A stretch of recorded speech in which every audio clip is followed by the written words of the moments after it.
বিবিরা মাঝে মাঝে খুনসুটি করতো, নবীরে ধরতো, এটা নাই ওইটা নাই এটা দেন।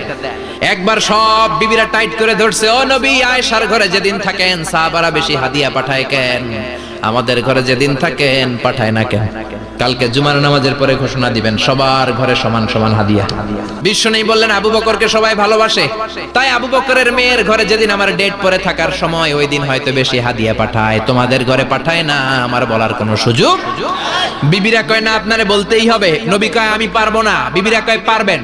ইন দ্য মিন টাইম দরজার উপর থেকে কে যেন সালাম দিল, আসসালামু আলাইকুম ওয়া রাহমাতুল্লাহ। বিশ্বনবী বললেন ওয়া আলাইকুমুস সালাম।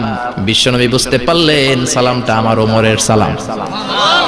বিশ্বনবী সালামের উত্তর দিয়ে বিবিদের দিকে তাকায় দেখে একটা বিবি ওর সামনে নাই, সব উদাও, ভ্যানিশ হয়ে গেছে। ওই যে ওমর, সুবহানাল্লাহ পড়বেন না? এই জন্য ওমরকে শয়তানও ভয় পেত।